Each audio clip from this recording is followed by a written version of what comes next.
ಎಲ್ಲ ಮುಖ್ಯಮಂತ್ರಿಗಳು ಬಹುತೇಕ ನಮ್ಮಲ್ಲಿ ಇಬ್ಬರು ಸಚಿವರಿದ್ದಾರೆ. ಒಬ್ಬರು ಸಚಿವರಂತರೂ ಈ ಹೋರಾಟ ಶುರುವಾದಾಗಿಂದು ಮುಖ ಸಿಗಿತ್ತು ಹಾಕಿ ನೋಡಿಲ್ಲ.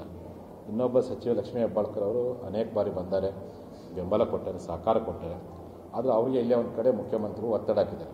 ನೀ ಯಾಕೆ ಹೋಗಿದ್ದಿ, ಯಾಕೆ ಮಾತಾಡಿದ್ದಿ ಅಂತೇಳಿ ಅವರಿಗೂ ಸಹ ಎಲ್ಲೇ ಒಂದು ಕಡೆ ಮನಸ್ಸಿಗೆ ನೋವಾಗೋ ರೀತಿಯಲ್ಲಿ ಒತ್ತಡ ಹಾಕಿದರೆ ಸುದ್ದಿ ನನಗೆ ಕೇಳಬಂದಿದೆ.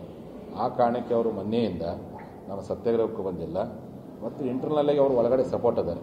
ಬಟ್ ಮುಖ್ಯಮಂತ್ರಿಗಳ ಒತ್ತಡ ಕಾರಣಕ್ಕೋಸ್ಕರವಾಗಿಯೇ ಅನೇಕ ಜನ ಲಿಂಗಾಯತ ಇವರು ಅಷ್ಟೇ ಅಲ್ಲ, ಇಡೀ 36 ಜನ ಲಿಂಗಾಯತರು ಸಹ ಬಾಯಿಯೊಳಗೆ ಅಕ್ಕಿ ಕಾಳು ಹಾಕ್ಕೊಂಡು ಒಳಗಡೆ ನೋವು ಎಷ್ಟೇ ಇದ್ರೂ ಸಹ ನೋವು ಉಣ್ಕೊಂಡು ಇವತ್ತು ಮೌನಾಗಿದ್ದಾರೆ.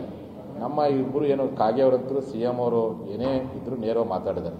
ಮತ್ತು ವಿನಯರು ನನ್ನ ಜೊತೆ ಫೋನ ಮಾತಾಡಿದ್ದಾರೆ. ಇವತ್ತು ಮೀಟಿಂಗಿಗೆ ಬಂದು ನನ್ನ ಜೊತೆ ಸಪೋರ್ಟ್ ಬರೀ ಅದಕ್ಕೆ ಹೇಳ್ತಾನಲ್ಲ, ಗೊಂದಲಕ್ಕೆ ಒಳಪಟ್ಟಿದ್ದಾರೆ ಲಕ್ಷ್ಮೀ ಹೆಬ್ಬಾಳ್ಕರ್.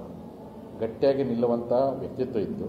ಅದು ಎಲ್ಲೇ ಒಂದು ಕಡೆ ಯಾವ ಮುಖ್ಯಮಂತ್ರಿಗಳು ಅವ್ರು ಕರೆದು ಏನು ಹೇಳ್ಯಾರೋ ಗೊತ್ತಿಲ್ಲ, ಗೊಂದಲಕ್ಕೆ ಒಳಪಟ್ಟಿದ್ದಾರೆ. ಬಟ್ ವಿನಯ್ ಕುಲಕರ್ಣಿ ಅವ್ರು ಕಾಗೇರಿ ಸ್ಟ್ಯಾಂಡ್ ಗಟ್ಟಿ ಇದೆ.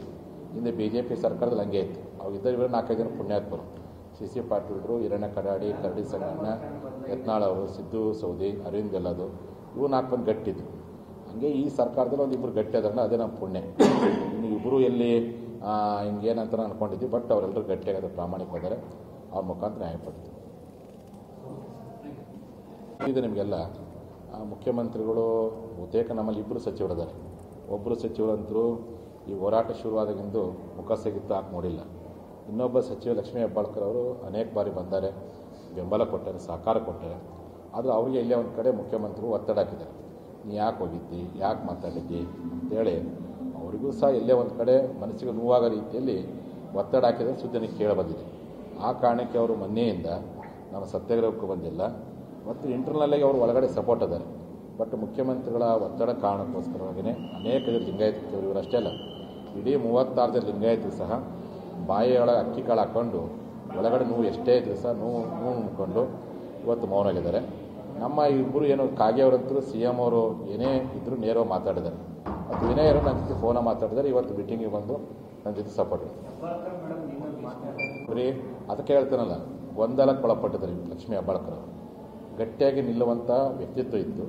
ಅದು ಎಲ್ಲೇ ಒಂದು ಕಡೆ ಯಾವ ಮುಖ್ಯಮಂತ್ರಿಗಳು ಅವ್ರು ಕರೆದು ಏನು ಹೇಳ್ಯಾರೋ ಗೊತ್ತಿಲ್ಲ, ಗೊಂದಲಕ್ಕೆ ಒಳಪಟ್ಟಿದ್ದಾರೆ. ಬಟ್ ವಿನಯ್ ಕುಲಕರ್ಣಿ ಅವ್ರು ಕಾಗೇರಿ ಸ್ಟ್ಯಾಂಡ್ ಗಟ್ಟಿ ಇದೆ. ಹಿಂದೆ BJP ಸರ್ಕಾರದಲ್ಲಿ ಹಂಗೆ ಇತ್ತು. ಅವಾಗ ಇವರು 4-5 ಜನ ಪುಣ್ಯಾತ್ಮರು, CC ಪಾಟೀಲ್ರು, ಹಿರಣ್ಯ ಕಡಾಡಿ, ಕರಡಿ ಸಂಗಣ್ಣ, ಯತ್ನಾಳ್ ಅವರು, ಸಿದ್ದು ಸೌದಿ, ಅರವಿಂದ್ ಬೆಲ್ಲದು, ಇವು 4 ಮಂದಿ ಗಟ್ಟಿದ್ರು. ಹಂಗೆ ಈ ಸರ್ಕಾರದಲ್ಲಿ ಒಂದು ಇಬ್ಬರು ಗಟ್ಟಿ ಅದನ್ನ ಅದೇ ನಮ್ಮ ಪುಣ್ಯ. ಇನ್ನು ಇಬ್ಬರು ಎಲ್ಲಿ ಹಿಂಗೇನಂತ ಅಂದ್ಕೊಂಡಿದ್ವಿ. ಬಟ್ ಅವರೆಲ್ಲರೂ ಗಟ್ಟಿಯಾಗದ ಪ್ರಾಮಾಣಿಕವಾದರೆ ಅವ್ರ ಮುಖಾಂತರ ನ್ಯಾಯಪಡ್ತೀವಿ.